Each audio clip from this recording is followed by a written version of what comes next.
My name is Charles Torres. I'm a partner at Lowenstein Sandler and a member of our tech group.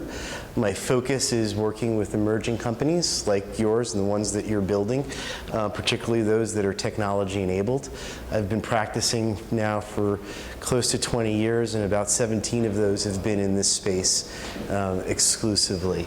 I teach here occasionally, and the series that I've been teaching at the Columbia Startup Lab is called the Emerging Company Workshop.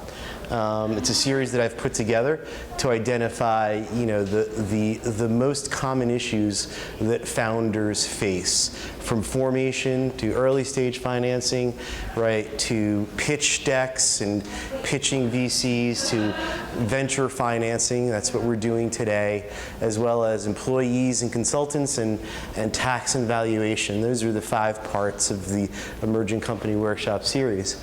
Today, we're talking about the anatomy of a venture financing. There's a little bit of background on me, which I have said before, but I'll kind of go over that. So it's a small group today, and I think that I want to make it as interactive as possible, and I'll go through the deck, but I really want to hear about your questions and what brought you here today, so that we can help you get value out of the program.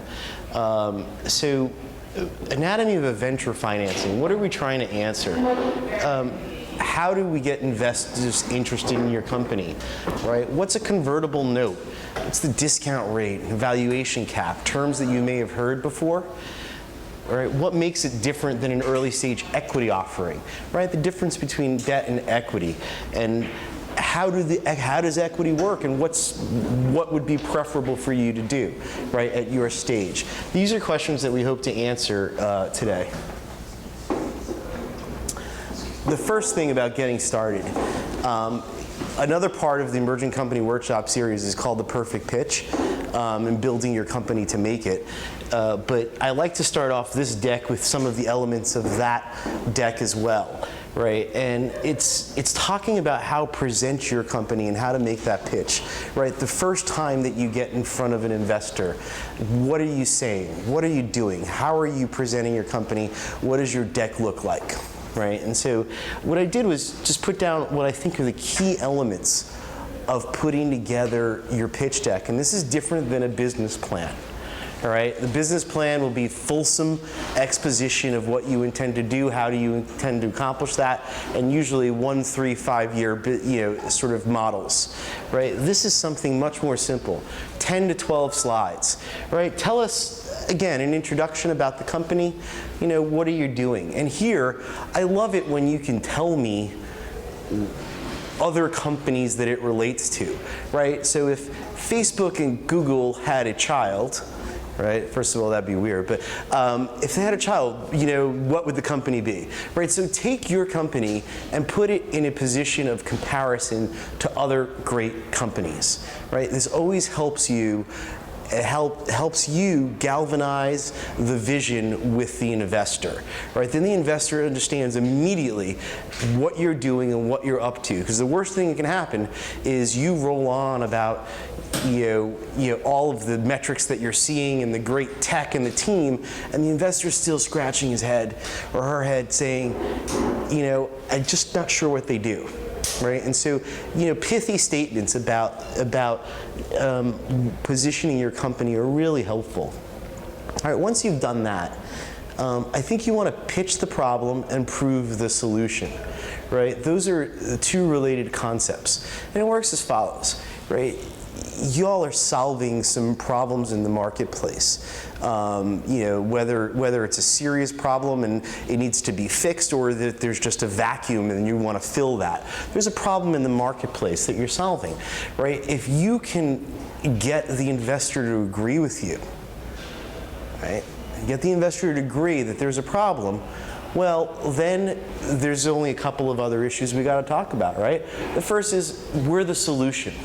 And why are you the solution? Okay, I agree there's a problem, right? And if that's the case, and the market size warrants this, then here's our solution, right? And it becomes a much easier proposition when you're talking with investors because they agree that there's a dearth there, and the question is about your execution and what you're doing. And the company you start with is never the one you finish with. If you agree there's a problem and you're thinking about this in one way, right, and approaching it in one way, plenty of my clients will shift, right? I don't even use the word pivot anymore, I try to eschew that. I use it as evolve, and your company will evolve, right? But if you have the problem right, you're going to evolve in the right direction, right? Once you've done that, your pitch deck should talk about monetization. How are you going to make money? One of the biggest failings about decks that I've seen in conversations with investors is the lack of an exposition of how the company is making money. And it becomes a product deck. How cool is this product? How cool is this app? Wouldn't you like to use that? Like, yeah, that might be great, but at the end of the day, I want to invest in a company, not a product, right? Does that make sense? Vision, marketing, and sales. How are you going to accomplish that? That's really helpful to talk about, with investors and having your deck. Competition matrix. Always, tell investors who who your competition is. And I've seen decks where they don't have it, or they say there is no competition. We're the first to do it. That's hard to believe. And I think that when you think about your business and what you're doing, no matter what it is, really intricately, you're going to find that there are competitors in the marketplace, where there could be competitors, and those are things you want to identify, right? And if there's no competitor in the marketplace, maybe it's not the right market, right? So competition validates the market in some way, shape, or form, and it behooves you to know that and to be upfront about that when you're talking with investors. Right? The other thing is then there's something about the management team. Investors will inevitably, at this stage, want to bet on the jockey. And what does that mean? They're believing that jockey can win on any horse, and that she can drive that horse right through the finish line, right? And so when you're betting on that, you want to understand that this is the team that makes sense to do this, and this is the team that has experience in this area, and it really is a good, sort of ending point, I think, in the deck to say, look, here's our company, here's the problem, here's our solution, this is the market, here's the competition, and why are we the team to do this? Right? And so you're going to answer the question of why are you the ones to be able to achieve what others haven't? And then a timeline, right? A timeline. Started here, in 12 months we expect to be here and have raised X amount of friends and family. In 18 months, we think we're ready for a larger angel round. 2 years, we're looking at a Series C or Series A. We're going to have this much product out. We're going to have this much sort of scale. Whatever scale means for your company, it's different things. It could be users. It could be revenues. It could be a lot of things. Usually, it's not ready at this stage, right? But the timeline, which is not going to hold you to it, but it tells the investor kind of where you are and the pace that you're setting for yourself and for the team. I think those are helpful things to set the baseline of approaching any one of these discussions. I'll stop there for a second, see if anyone has any questions. Yes? So can you explain the difference between, say, this is the pitch deck that I pitch to the investor, but what about an introduction deck to send to them just to even get your foot in the door? How would that differentiate? I don't think it differentiate. The deck itself wouldn't be differentiated at all, right? You using it as a pitch deck, right? You would talk through it and you'd be able to elaborate on each of those points more so than having someone read it statically. And often it depends on what the company is. You could include a demo. Right, and have more of an interaction in the meeting.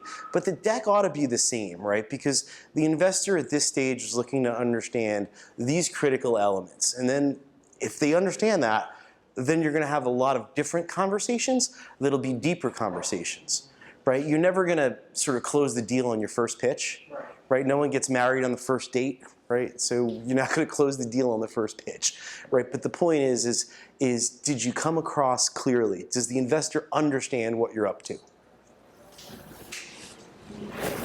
Yes.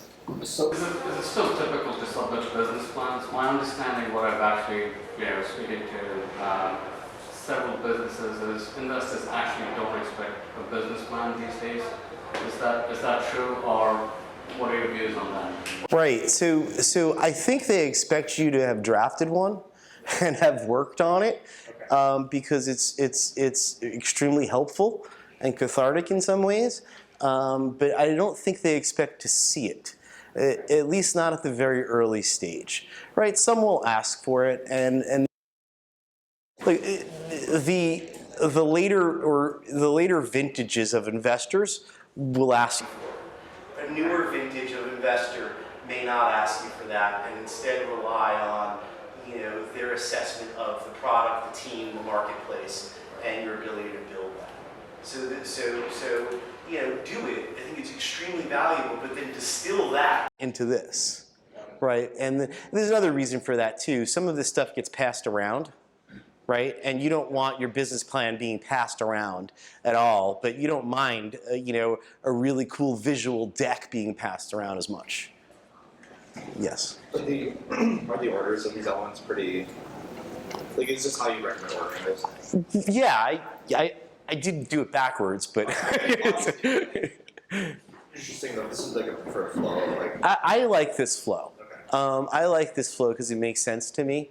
But there are other flows that have worked. Some people will say the one comparison I see a lot is take the management team and move it up front, right? And it depends on the type of company and who that management team is. Some management teams will speak for themselves, some not as much. And so that's the one variation that I see here. But you're going to want to be able to tell them what the problem is, the solution, talk about how you're making money, and then how are you going to build the company and scale. And I think you want to do all of that before you talk about competition. Okay, I agree. Right. Yeah. Right. Exactly. Story later. Yeah, you could talk about yourselves in the beginning or later, right? If you feel like you want to build up credibility before you even start, that's fine. I like building up credibility by a crisp presentation, right? That really knows your product, and then talking about why you're so good at it. Would you prefer to receive a pitch that, like, for instance, has written down everything that you're going to be talking about? Or would you rather see that in the notes section of the PowerPoint and really focus on giving a speech that isn't just strictly word for word off the PowerPoint, but you've memorized it and pitching it? Right. Like, rather see, say, images on the front, and then you just continue to talk, or they rather you the bullets broken down and then you just continue to elaborate?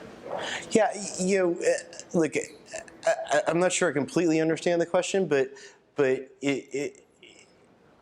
where I think that is folks go wrong is being too granular and reading from a deck, right? And a vision sells, right? So give them a vision of what you're doing and how you're working with it, but the vision and the slide should just evoke a whole bunch of things. Right, so consider each of these slides that you could probably make it 10 slides if you wanted to. And so you should be talking about that as you hit each slide.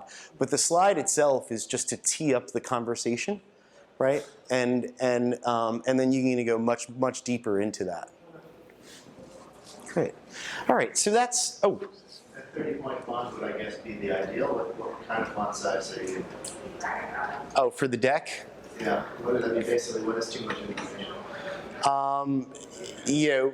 Well, so font size or I'm sorry.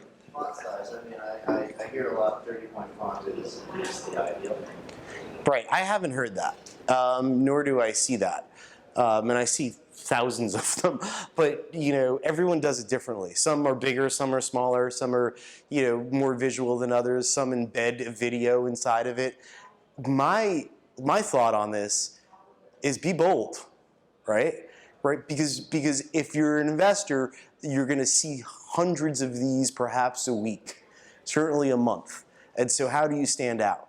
And being bold, being visual, being easy to read quickly and easy to get is so, so important. Because otherwise you're really just, trying to hope that you catch someone's attention with it. And that's why any deck that's just all bullet pointed and written, I'll tell my clients, look, we have to redo that, right? The VCs don't like to read. We know that, right? So, okay, so with that, we're going to talk about a couple of early stage financing paradigms, right? The first is the convertible note, and the second is the preferred equity round. And I call it seed equity here because it's still early stage, and I want to talk to you about the differences between a convertible note, which is a debt financing, right, and an equity financing or a Series Seed preferred stock, which you may have heard about. So convertible notes, what are they? I think everyone here has a company, so you're probably familiar with the concept of debt, right? And so it is simply a debt instrument that the company issues to an investor, right? It's repayable over time. It usually has an interest rate that accrues, yearly or day to day, but on an annual basis, they'll have an interest rate. And the difference between a convertible note at this stage and any other type of regular debenture of a company is that the purpose of this note is not to get debt and to get a coupon back. The purpose of this note is to secure an equity stake in the company at a future financing, right? So it's important. So when the company understands, look, this is debt, it's technically debt, it stays debt until it's converted, right? But the purpose of it is to convert to equity. That's the investor's philosophy. That's the investor's upside. They don't want the coupon and they don't want to get paid back. They want you to be able to convert this note and to hit a home run and, 10, 20x returns at this stage, right? So talk a little bit about the advantages and the disadvantages of a convertible promissory note. One of the things that we talk about often is the deferral of the valuation question, right? And what do I mean by that? If you've ever had to raise a round and you're doing an equity round, you're going to have a conversation with an investor that's as follows. Okay, how much are you looking to raise? 1 million. Okay, and what's your valuation? I think it's 10 million. Okay, that's crazy. You just started, and you're projecting that you have a market share close to Microsoft in a year. So let's be clear, it's not 10 million. All right. Well, but I don't want to give away, that much of my company for just $1 million, right? And you start to have this loggerheads of what's the valuation I want, and what's a fair valuation for a company at this stage. The convertible promissory note somewhat, and we'll put a pin on the word somewhat, removes that as an issue. And it does it by saying to the investor, hey, look, here's your debt, right? We'll pay this off if we don't do a round of financing. But if we do the round of financing, this debt is going to convert into the equity that's issued in that equity financing, right? So let's just take a step back. I have a convertible promissory note in XYZ Corp. XYZ Corp raises a Series A preferred stock round. My note converts into the Series A preferred stock of that company, right? Really simple. Now, the complication sometimes is that it converts at a price per share that is usually at a discount to that next round, right? It needs to be risk adjustment. The investor is coming in early and you're only using an equity instrument, right, because of a couple of reasons. Valuation's debt instrument for a couple of reasons, and valuation is one of them. And you want to be able to convert at that next round. So the other advantage on the valuation, instead of just deferring the discussion between investors, it also defers a valuation event for your company, right? And so, are any of you engineers in this room? A few. All right. So engineers really like, equity, right? And if you're working for startups, we see engineers get paid very well, and they get, handsome equity packages, right? If you put a valuation of a company of $10 million, and let's assume that you have an option pool of 10%, right? Then that option pool, the implied value of that option pool is $100,000, and all of a sudden you're having these high strike prices on your options for engineers, and they're thinking, hey, this is early stage, you just started, why is it so high? Well, you did a valuation event at the early stage which put a value on the company which no one can escape now, and now that has to be reflected in your option price. So a strategy for lots of founders that maybe have one or two team members but are looking to expand with money, right, into that next round, and they realize they're going to have to hire expensive talent, engineering talent.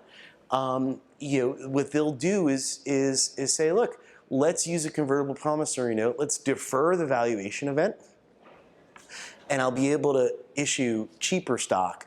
Or, everyone wants founder stock. They ask for that. There's no such thing under Delaware law as founder stock. But when people say that, what they mean is, I want stock with a low tax implication, right? Cheap stock. That's what they're talking about. So, another advantage of a convertible promissory note is cost and speed. These are very, very easy to do. That's probably a disadvantage as well, by the way, because some folks will use them a little bit too ubiquitously, and when conversion comes, they're not sure or haven't realized how much they've diluted themselves. And another advantage is that usually a convertible promissory note for a founder, right, it doesn't come coupled with these other handcuffs, these other rights that investors in equity want, like board seats and all this other stuff, right? So it kind of leaves the company pretty much status quo, except with an advisor or two right now, and they may or may not want equity. Right, but and for the remainder part, though, the company is kind of still moving along as it was. Some of the disadvantages that people perceive on the convertible promissory note is that it's debt. Right? It's on your balance as debt, and it's got to be repaid. Now, usually, my experience hasn't made a difference, because if the company cannot repay the note at the time that they become due, then either of two things happen. The company needs to go under, right, or the investors need to extend the time period. And it's really that simple. So having that as a hammer is good for the investors, but as founders, you should all realize that, look, this only comes into play under certain upside scenarios. And if we haven't been able to make it inside of 2 years, then maybe there's other things wrong that we have to, accomplish here. One of the disadvantages, the biggest disadvantage I think of the note is really the cap, right? Has people heard the cap? Show of hands. Heard of valuation caps? Okay, so let me explain it in this way. If I invest in a note and purchase a convertible promissory note, that note again becomes due, right, or converts into the next round, and it converts at a discount. Let's assume, though, that you've taken on $500,000 of debt, and you've used that for 7 or 8 months. Your valuation might have been $2 or $3 million. But now that $500,000 has allowed you to hire 2 more engineers and develop more product, file a patent that you have. Now the company is worth a lot more, maybe $10 million. As an early stage investor, though, I might say, look, I'm really happy if you guys got a $10 valuation, but that's not my business. I want to be in the business of investing companies within this valuation range, right? And so if you do that, a 20% discount isn't enough for me. Right? A discount to the $10 million valuation and $8 million valuation isn't enough. I'd like you to cap the valuation at which I will convert. And that cap, can be, let's say, 3 to 5 million. And that's what we're gonna say. So the investors try to get around this concept of you being able to just accrete value with notes. What happened was folks would just do note round after note round after note round until they've done millions and millions of notes and they converted a $50 million valuation, right? And that was never part of the deal for an early stage investor. So they have these concepts of caps. And what happens with the caps is that it becomes complicated, and it actually, from my experience, I think a lot of founders use these notes too ubiquitously, and they take on too much money with a cap. And if you take on a ton of money with a cap, right, it's going to affect your next round. Because the next investor is going to say, I'm going to give you X valuation, but it assumes all of these notes have converted. And you can deal with it yourself, but I'm going to have 20% at the end of the day. And sometimes the notes convert to cap, sometimes they convert to a bigger discount, who knows. But usually the founding team hasn't realized this ahead of time, right? And it's I call it the credit card problem, right? They keep swiping and swiping, and then the bill becomes due, and they don't realize the dilution that's occurred over time. And that's generally the biggest disadvantage. Other investors and some of my friends and some of the clients that I've worked with will say, look, early stage companies really need a board of directors, and you need people to be advising and to have some sort of adult influence, right? And so they might tend to prefer an equity round rather than a debt round. And sorry, I don't know how to change the set. Do you know how to change the settings so that it can just stay on? For a while. Yeah. Well, we can keep. I'll keep trying. Okay. Right. Sorry. Yeah. And so they may provide. They may have a preference. Now, generally now, it's the use of notes is ubiquitous, as well as a safe document. I don't know if you've heard of a safe. That's very much of a West Coast thing. It's a Y Combinator document, which is a security that's issued and converts into future equity. But investors at the early stage will know about this.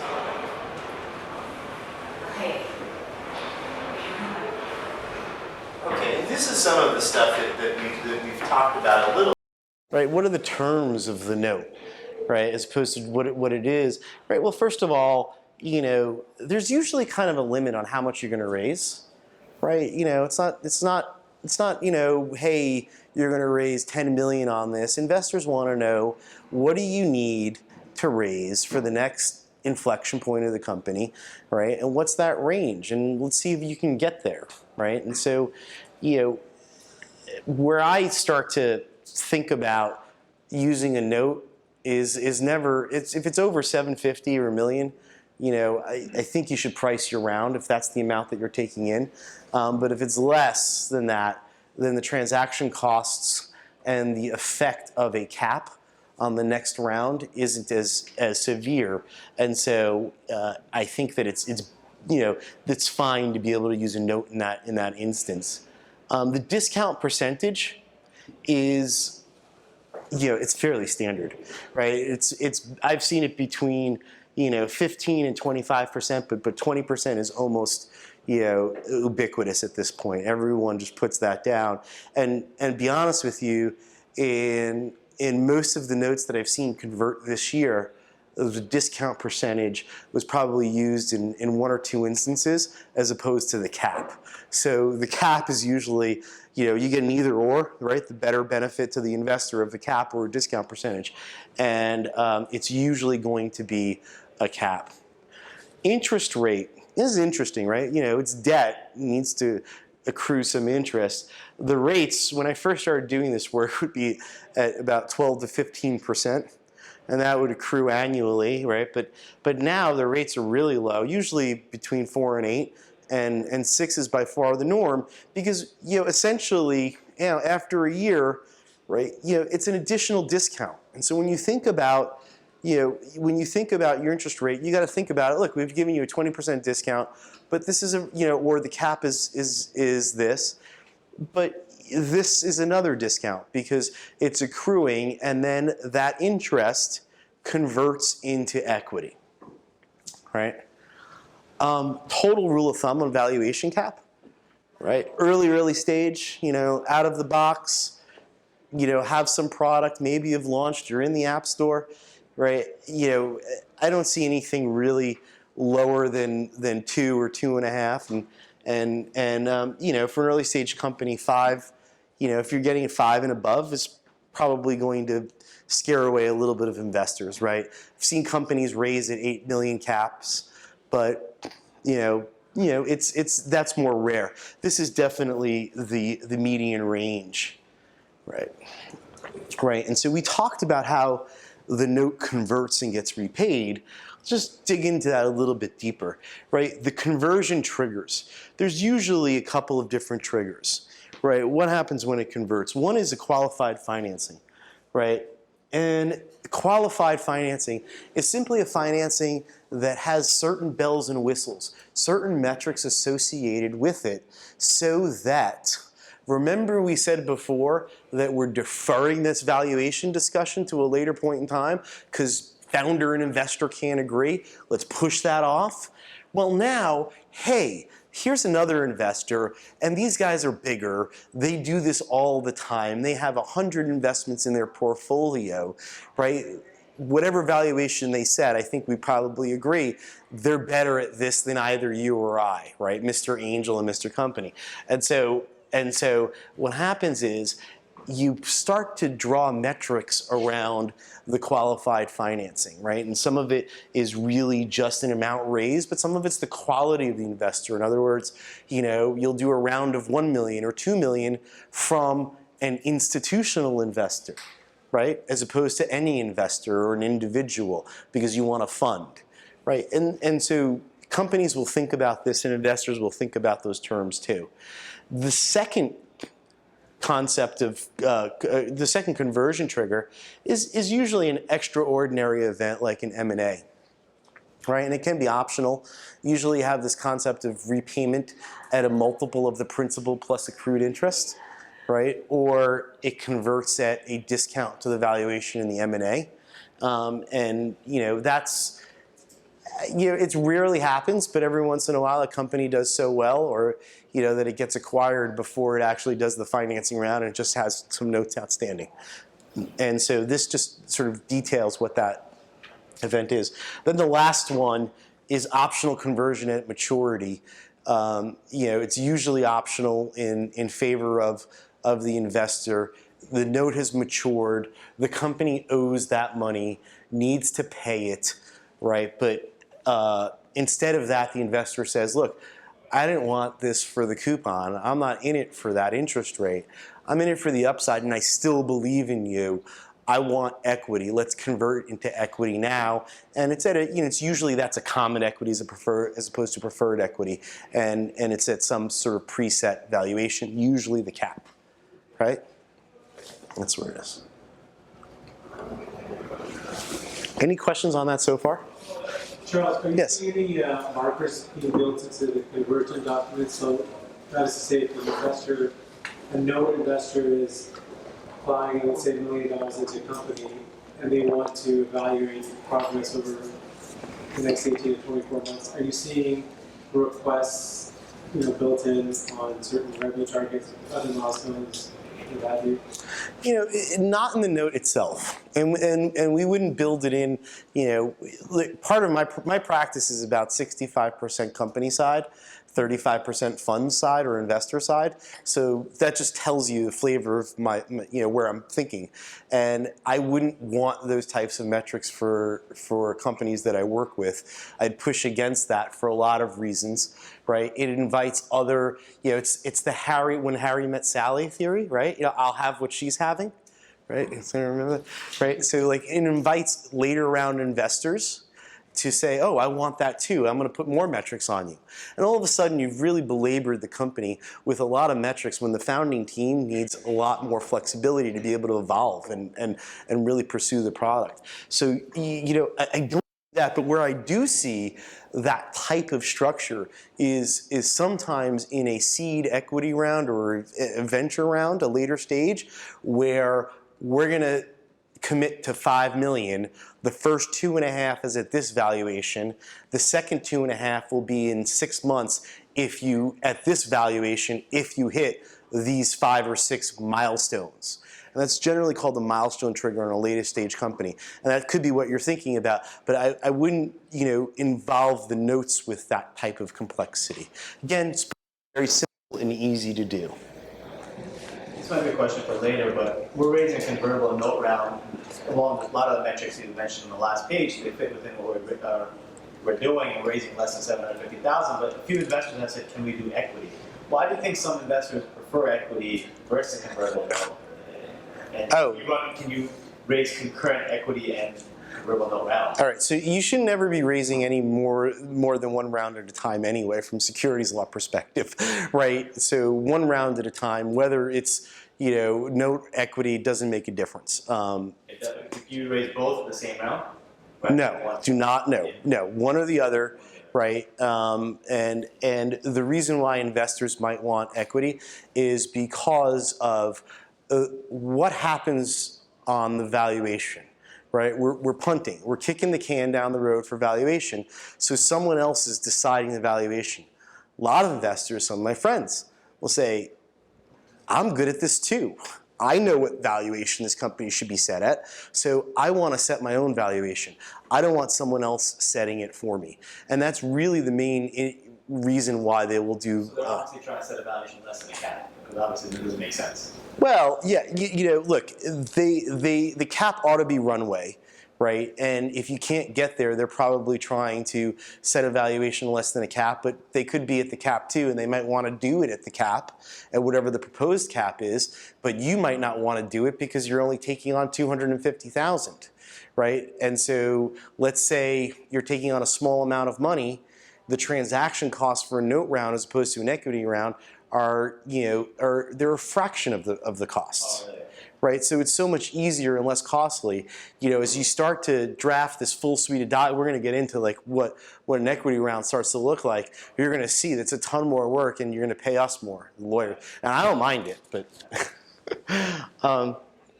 so this is stuff that I think we've talked about.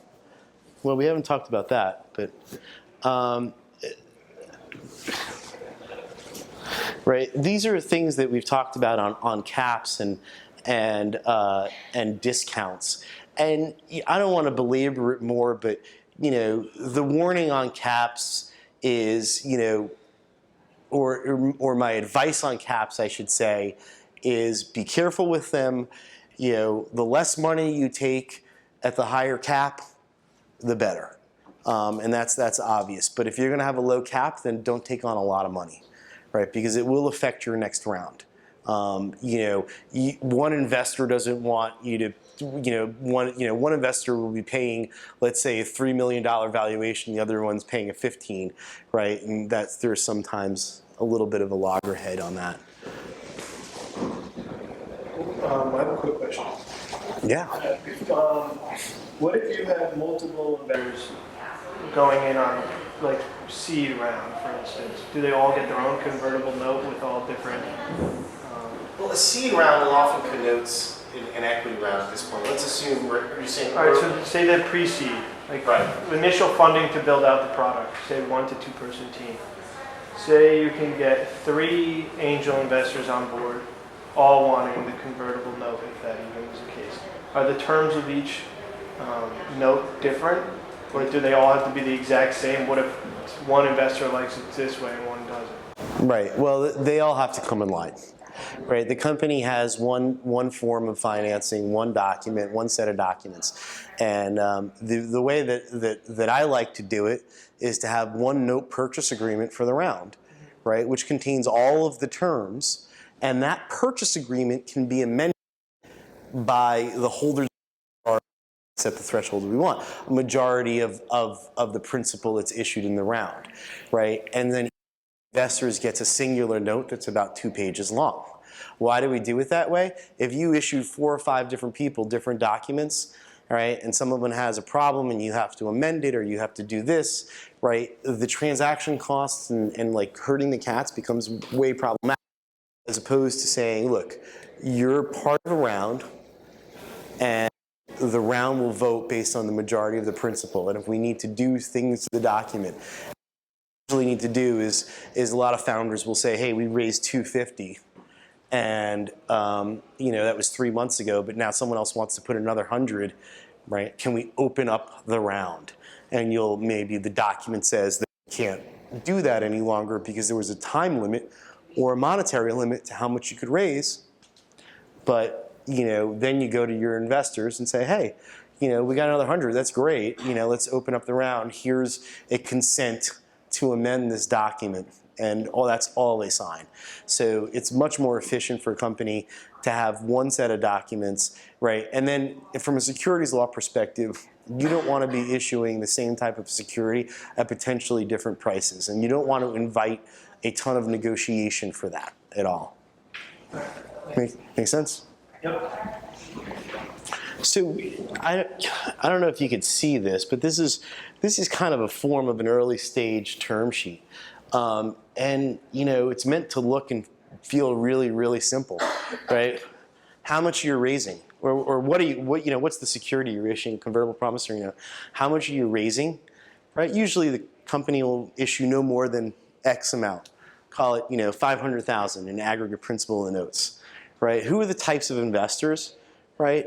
Generally they're almost always accredited. Sometimes you'll say, hey, this is XYZ investor and other investors that they approve, right? That could come in there.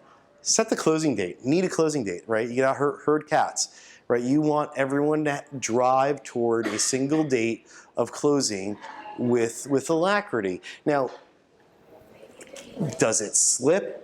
Almost always, right? Is that a problem?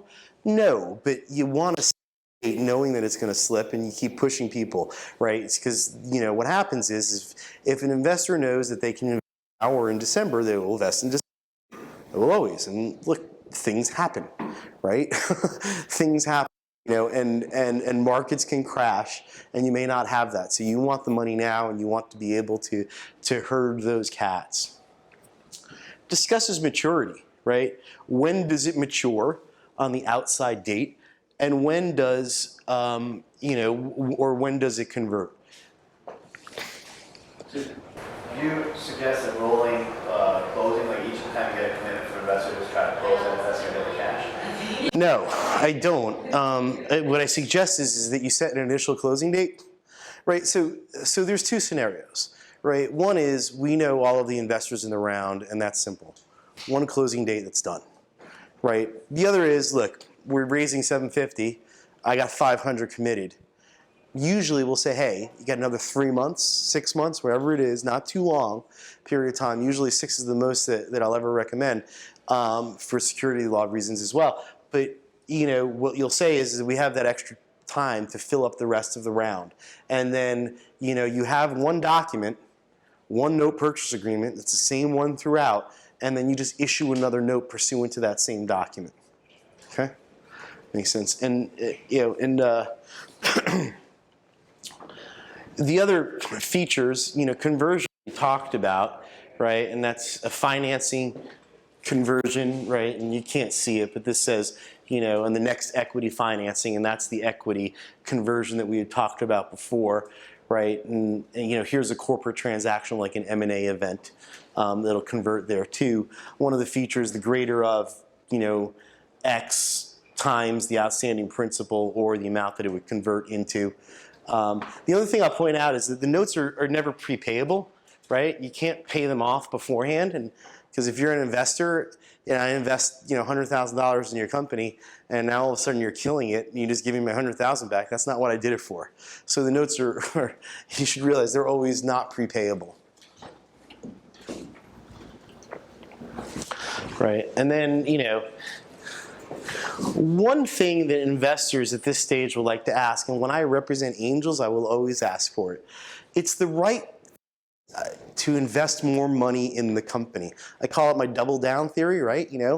Dealer has an 11, and or you have an 11, dealer showing a 5 or 6. I want to put more money to work, right? And so when the company's doing well and they do the next round, investors at the early stage like to increase that placeholder. like to use that. So this is something that I think is beneficial for angel investors. And it's a term that you don't have to give to those angel investors as founders, but they will like it. They might ask for it, and if they do, you should probably give that. Right? Notes are unsecured too. They're not secured by the assets of the company. Right? There used to be about in 2003 or 4, you'd see notes that were secured by the assets of the company, and that is just not at all market anymore. And is anyone here from Boston? Perfect. All right, so the only time you'll see that is out of Boston. They're very behind on what I consider market. And I hope that doesn't come back to haunt me, right? All right, so talking about the seed equity round. Now again, distinguished between the convertible promissory note and the seed equity round. All right, so the main idea here is your corporation sells preferred stock, and it contains special provisions or rights that that you're exchanging, as well as sort of the overall ownership percentage. What are some of the advantages, right? Well, you avoid the cap issue, you've set a valuation, it's usually more money that comes involved with an equity round, it's easier to manage from the company, there's no debt on the books, right? Some of those things are kind of the same disadvantages, right? You look at the flip side, right? Because investors are going to ask for more ownership or control. You set a valuation, right? That cuts both ways. They can cost more to negotiate, right? No discrimination. All investors receive the same deal each round. They must agree, with each other as well as you. And so those are that's the overview. But I wanted to spend more time on the terms of seed equity, right? Preferred equity, I'm going to call it, right? There's usually about 5 or 6 different things that you will see in any type of preferred equity deal. One is a dividend preference, right? If the company is going to issue dividends to its common holders, the investors have a right to participate, usually on an as-converted basis, with those common holders, right? There's voting.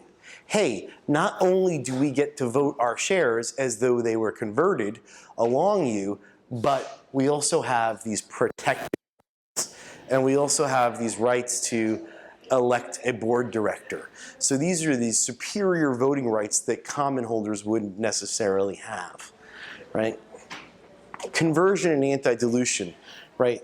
We're going to convert into common stock at a 1-to-1 basis. But if I bought the stock for $1 and you issued it to someone else for 80 cents, I get adjusted. I get anti-dilution protection, price protection, right? From you basically selling the same share of security to someone else at a lower price. And what comes into play? This comes into play often in down rounds and sideways rounds. It also is something to consider if companies are giving away equity along with commercial agreements, like usually sort of OEM types of agreements or real estate leases and things like that. Sometimes they give away an equity kicker for free, and now all of a sudden you have an anti-dilution adjustment on behalf of the investors.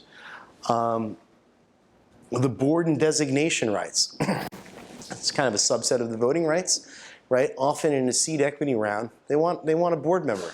They want to be able to have a say on that board.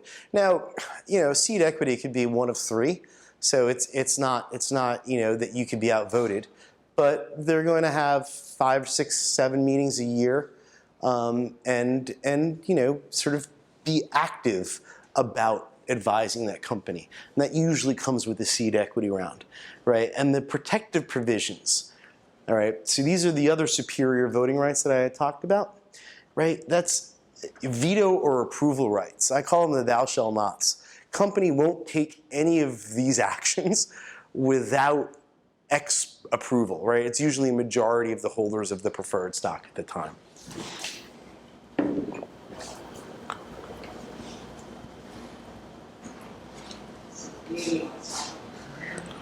Okay, dividends.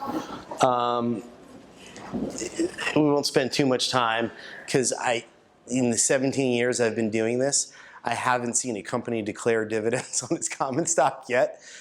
Usually all earnings are going to be retained in the company. But the point is that the preferred stock is paid first, or on an as converted basis if they're declared, right?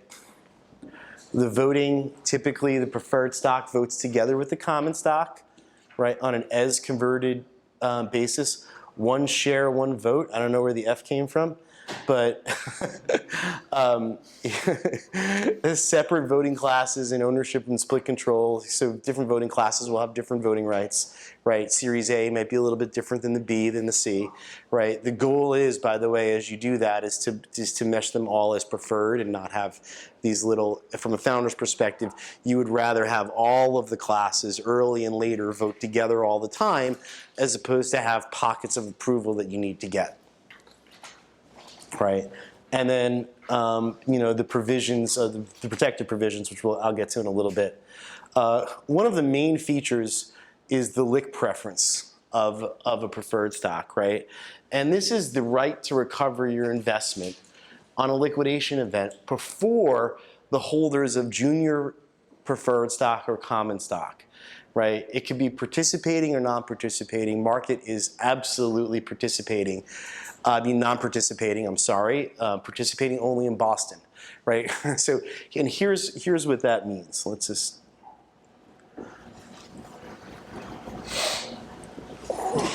let's assume that you invest the investor invests $1 million into the company, and that represents 10% of the company, right? And the company is sold for $1 million, right?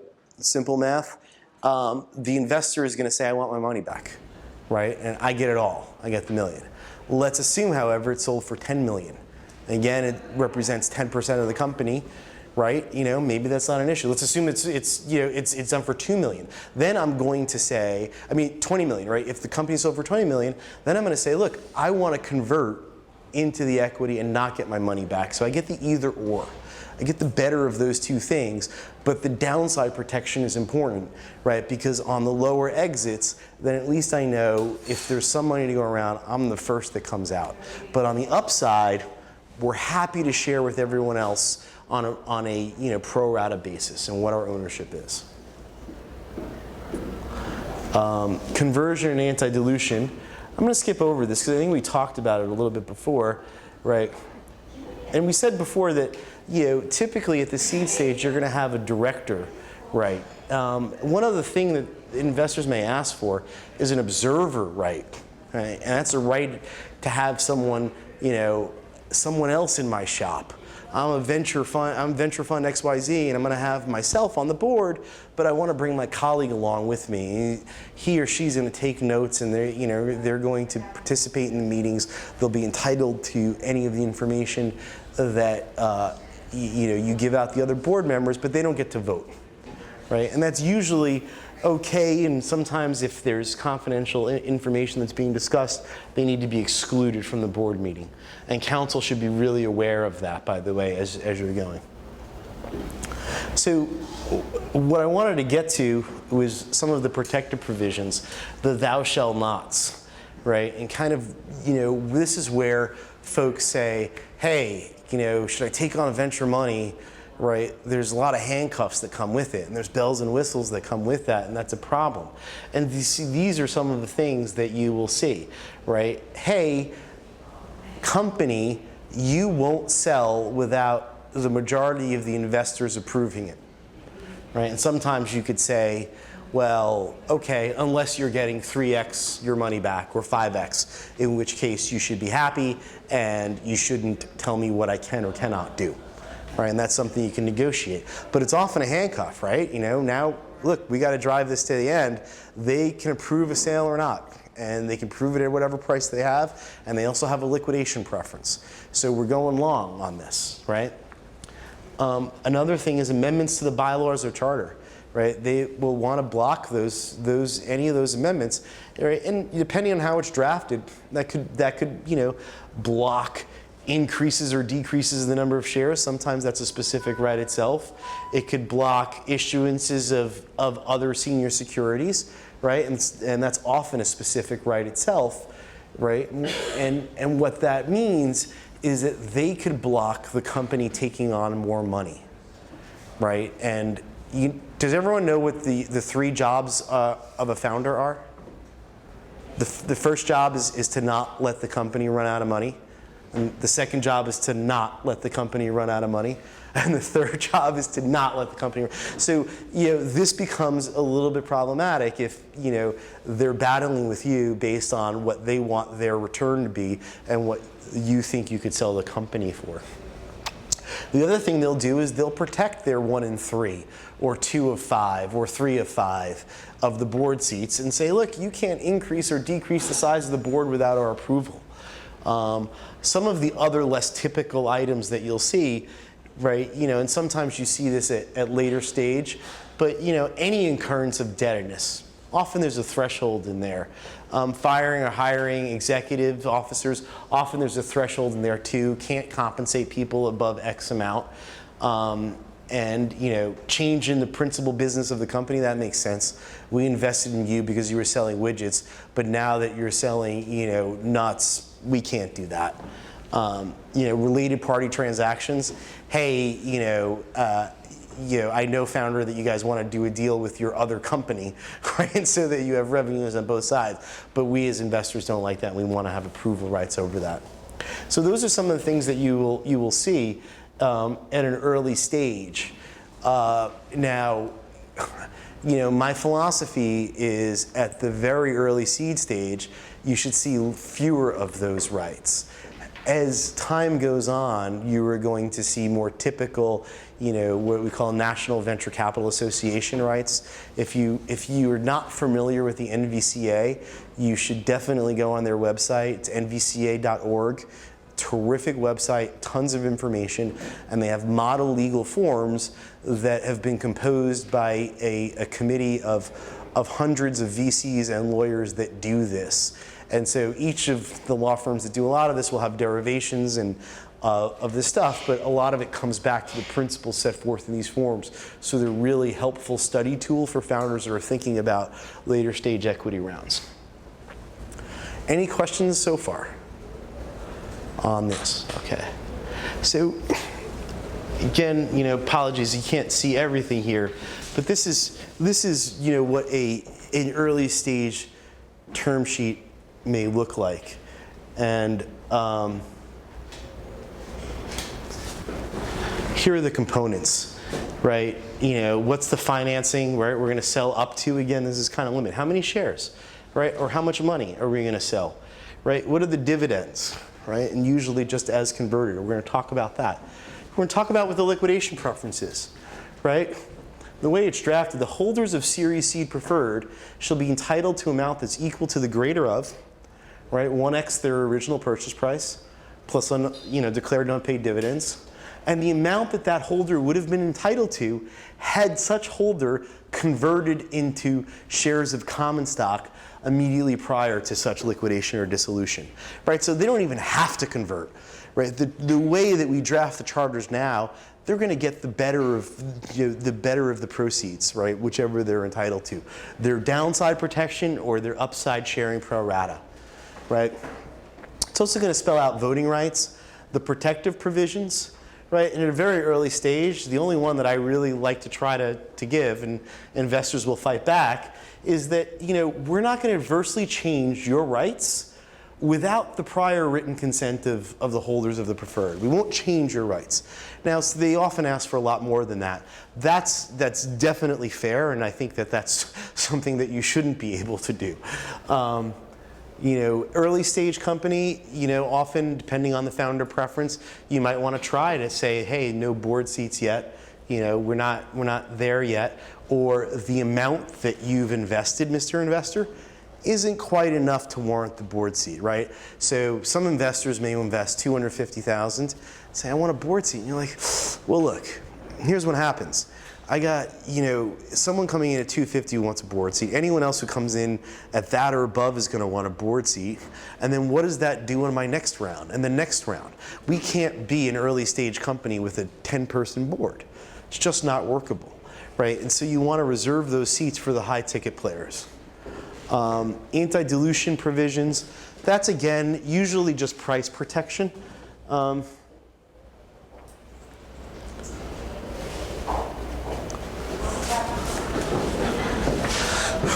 Conversion, we talked about this. When is it converted? We've talked about this in respect of a note. What we said before is that if you have a liquidation event, you're going to get paid the greater of your liquidation preference or the amount that you convert into pro rata. One other thing, though, is if you hit IPO, right, your shares are going to automatically get converted, and everyone's going to have a lot of fun. And these are the metrics based on which you would convert. Redemption. Has anyone heard of redemption?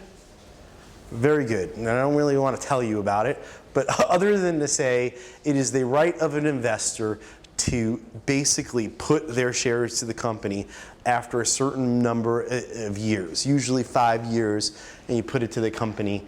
It is off market now. It used to be market in the mid-2000s. If you see it at all, where do we think we're seeing it from? Boston, right? We don't see it in other places. Registration rights. These are rights that are for investors to register their shares in an IPO. What they're trying to do is say, hey, look, if we're going to exit, we're going to have an initial public offering, we want an orderly exit. So let's decide now when we get to do that and how that happens and all those things. And these are fairly, we negotiate them in an early stage, and and they sometimes make a difference, but often, these things are revisited, but fairly common rights for these investors to try to ask for. I like deferring that to a later round and telling early stage investors, look, we'll give you whatever else the later stage guys get, pro rata, you're going to get it, but let's not waste time on the documents right now. We're going to do that later. And that's often okay, and we like that because it's one less agreement and it's cheaper for the company to do. I'll spend a little bit of time on the next or two of the next three.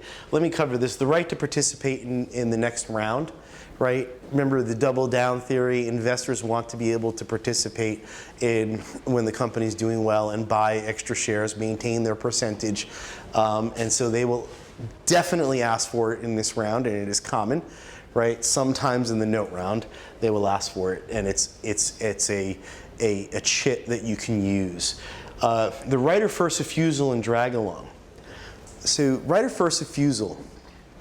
Investors are investing in a founding team that they want to work with, right? And they're saying, we're going to put our money, we're going to put $2 million into your company because we believe in you guys.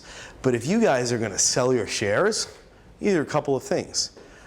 We got to be able to buy them, or we want to sell alongside with you, right? Because what we're doing is handcuffing ourselves together for an exit event, which they can approve. But what they're trying to say is that the investor and the investor does not want a founder to get liquid before they do. There are exceptions. Often in a hot deal with really popular companies, the investors will say, look, we're perfectly fine having founder liquidity. Take some money off the table, right? And being able to do that is often an incentive, right? A lot of folks, a lot of you guys might have loans, right? And a little bit helps, right? Pay the rent and sort of take some of these shares and de-lever some of that risk. And that's often negotiated, and investors will be okay with that in small amounts, but they're still going to ask for this right of first refusal or co-sale at this round. The drag along can work in a number of different ways. And essentially what it says is that if a certain set of stakeholders approves a liquidation event or a sale, then any of the smaller stakeholders, whether or not they approved, are deemed to have approved, right? We're going to drag them along with us. Whether they're kicking and screaming or coming easily, it doesn't make a difference. Now, bad structure is, hey, if the investors decide to sell, then all of the common holders will be dragged along with them, right? That's a bad structure for the company. Equally bad for the investor is the opposite. If the common holders decide to sell, right, and they don't have a blocking right on that, then the investors don't really have a vote. And investors almost will never agree to that. The structure that I think makes sense for an early stage company is like, look, hey, the board's approved this transaction, they understand that, right? And then the majority of the common holders, which are generally the founders, have approved this transaction. And the majority of the preferred holders have approved. So now we got 3 imprimaturs of approval. Now we're okay. Everyone else comes along with us. And I like kind of drafting it this way at the early stage. It also sets the tone for later stages. One of the important things that they will ask for, sometimes they'll ask for this in the note round, is information rights. And what do they want by that? They usually want unaudited, at an early stage, unaudited financial statements, right? Sometimes, monthly sort of cash flows and projections, quarterly are the same, and then certainly year end. And they'll also want, to approve the budget or take a look at your budget and what your plan is for next year. And they will ask for all of these rights. In the documents, they'll also ask for other reasonable inspection rights. Come kick the tires, like, let us in when we come to your offices. And then, the rest is, this term sheet's confidential, and here are the transaction documents that we're going to use. And that's generally the early stage seed round. And if you were thinking about a Series A or B or later stage equity round, it's going to look very similar to that, except a lot more of the rights that you think you can negotiate away at the early stage that don't make sense will definitely be present. So the rights become a little bit more onerous as the company progresses. So a little bit of a comparison, notes versus equity. And I think we started this with your question earlier, which was trying to decide what's better, equity or notes. And it really starts with the temporal issue, right? What stage is the company in, and when is it going to get to the next stage, and kind of where are you? It sort of progresses to how much money you're raising. Smaller amounts are easier for for transaction costs. If you're raising a large amount, that investor is likely to want to set their own valuation, and it makes sense then to have lawyers draft a full suite of documents to protect all of these rights on both sides of the table, right? Notes can be done very quickly. Equity round is going to take a little longer, not only to fill and to find, but to draft and to execute and to negotiate, right? Early stage, you got this cap issue. Times creeps up, and that could be a problem. But equity, hey, but we're valuing the company right now. What if we don't like that value yet? I want to be at a higher valuation before I do this. So, and then I get, again, this is a rule of thumb. A total rule of thumb is, 750, convertible notes, under 750 convertible notes. Above it, you're going to have an equity round. But I always tell founders to prepare for both. And sometimes we'll give them 2 term sheets, the ones that you see here, so that they see that. Because, hey, let's say, for example, you're doing a 500 round, and one of the investors says, look, and you have 250 already filled, and you go meet another investor, and he's like, I want 500. Now all of a sudden you're at 750, right? And so okay, well, your conversation should be, okay, well, look, we were thinking about raising this type of round, and if you really want this, then be prepared to discuss an equity round, and then we'd have to discuss valuation. So sometimes people, companies will go out with the idea that they're going to raise a convertible note, and not always, but it happens. It'll be taken, they'll be taken to a different conversation.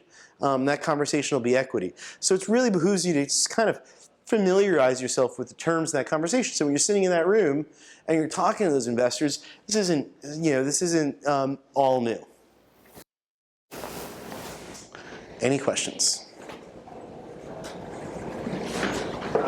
Do you hear some people raising money with an offshore corporation?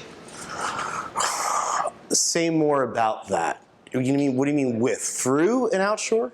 I incorporated in Scotland, Uh-huh. say, and for tax purposes, and wanted to raise money in the U.S. for that. Does that happen, or is it just for early rounds? There's a disfavor of doing that by investors in the U.S. because we like the assets to be here, and we like to be able to kick the tires. And if the assets are in a different jurisdiction, I don't know that jurisdiction. I don't know what the laws are. I'm not sure. Venue and law being, I don't know, let's say A or B, or I don't know. Yeah, still a risk, right? It's still a risk, and look, they know what Delaware law is, and they know that how that gets applied, and so they'll almost always want to have a law that they're extremely familiar with, as opposed to even some international arbitration metrics, but it comes down to where the asset's located. Yeah. Right, and from their perspective, it's often to be in the U.S. There are exceptions to that rule. I think Skype had its IP stationed in Singapore, and we see investors. We see certain companies do that. They usually have very good reasons and tax reasons to do that, and they're often foreign nationals that come here, and some of the IP is stationed in a tax-friendly jurisdiction, and if the company is sound and it's later stage, investors will get on board with it. At an early stage, it's going to be very, very difficult to convince investors to invest in a foreign corporation that they don't know. Later stage, it becomes easier because there's more operating history, there's more to rely on. Cool. Yes. What about smaller quantities?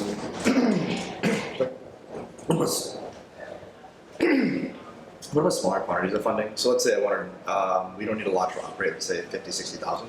Right. Something like that. Is there, Convertible promissory note. Yeah. Right. Small note round. Just Right. because of the rights and provision. Right, exactly. Just the basics. Right, because transaction costs are just a fraction of what an equity round will be. Great. What's the kind of average legal cost to prepare all the necessary documents for us, like you said, the early stage, looking for state lending, incorporation, everything, right? What's like a typical or average cost? Right. So I'm not sure how to answer that exactly, but so I'm going to answer it a different way. Repose the question. Within the first 6 months of a company's existence, let's assume that it's formed as a Delaware C Corp and it takes on some employees and it does a note financing round, right? Nothing else, right? Maybe it files a trademark or two. You're looking at anywhere, from $7,500 on the low end to probably about $15,000 on the higher end, right? Now, the number of investors, the amount raised, other lawyers involved, all affect what the price is going to be. But I think you start to budget that for your first 6 months. You're talking about 15,000? Yeah, it's about $7,500 to $15,000. Right. And kind of related, so usually like firms like yours or your competitors are doing, usually kind of willing to kind of accept fixed amount, package the deal, or by hourly charges. What's the practice? And you want to talk closely with counsel that you're considering. Everyone offers different packages, right? And I'm not here to tell you what our package is or what doing, but I will tell you that certain firms will offer fee deferrals, certain firms offer fixed price for incorporation, certain firms are able to offer you a fixed price for promissory notes, but generally, regardless of what those deferrals or fixed prices are, I think my range is going to be fairly consistent among the firms that do a lot of this. Are there smaller boutiques that could be more efficient, or maybe not more efficient but less costly to you? Sure, that's absolutely the case. But I think that's a fair range. Can you talk about more more about the dilution of shares. So say for instance you have 3 co-founders and you want to raise 10% equity. Does everyone lose 10% or it's equal percentage points, or is it a fixed amount? Or Right, everyone's it's just like boats in water, right? Everyone's ship falls or rises with the tide, and so if there's more money that comes in, and everyone, the valuation's a little bit higher, but everyone is diluted pro rata. Right. When speaking with potential employees discussing stock options, how do you value the options before you raise an equity round? Right. I cover this in my valuation and tax part of the emerging company workshop. But what I'll tell you is that there's a cottage industry that's grown up, right, providing what's called the 409A valuation. And lots of companies can get that 409A valuation. The value of that, it gives you a rebuttable presumption against the IRS that it's correct, right? So any of these certified providers will say, hey, your common stock is worth 20 cents, right? Once you have that, you throw it in the file. The IRS really can't come back and say it was worth $10. Look, it's a rebuttable presumption, but I've never seen anyone rebut that. And then as you go away from that, well, let's just say I don't want to spend the $3,000 to $5,000 for a 409A evaluation yet. It doesn't make sense, right? I've only done a note round and I've only taken $250, right? There's a couple of other levels of protection that you get. One is, hey, we got an expert that does that. That gives you, a presumption that it's correct as long as they're indeed an expert. And the IRS can challenge, hey, they're not a real expert, right? And then after that, the board of directors has an incumbent duty to determine what the fair market value is. And they can use all sorts of metrics, and we help them, figure out what those metrics should be. It's ultimately their decision, but they will decide what the value of the company is early, and they consider that and set that. And so it's the board. Does that mean that some people go purposefully low? I think so. I mean, it's supposed to be, done though by, conscious voting of your fiduciary duty. Great. Great. Actually, a related question. It's called the recapitalization of the company, right? So you operated for a while, and initially, let's say you're selling the stock at $1 per share. And then, after another 5 months or 6 months, the management say, okay, we want to leave a recapitalization and lower the stock price. Is that common, or is there is a fiduciary issue with the investor? Because especially when you are buying stock at a lower price, right, and the investors are paying at a high valuation. Your documents and your structure will be such that the management cannot do that unilaterally. And the documents, so if you have seed equity documents or preferred stock, they will have anti-dilution adjustments that solve for that. Remember I said, hey, this is what happens if you sell someone for a share of common stock for less than you effectively sold it for me for, we get adjusted. Those provisions come into play, right? The only time you see recaps is when the company's not doing well, it's going sideways, and people have to put in more money, right, to make the company survive, and they say, look, if we're putting in money and you're not, your equity is getting diluted, your current equity is getting diluted because we're the ones that are stepping up to the plate and helping fund that company, right? And if you've ever heard the word pay to play, that's where I'm touching upon. You have to pay to play, otherwise you get diluted, and that's when the recaps happen. We saw that in a couple of cycles in the mid 2000s. Knock on wood, right? We haven't seen a lot of that yet, but it does happen. Thank you all for coming out. I really appreciate it. This will conclude the Anatomy of Venture Financing for the Emerging Company Workshop. And you can check on the Columbia website for the next series, which I believe is Employees and Consultants. Thank you.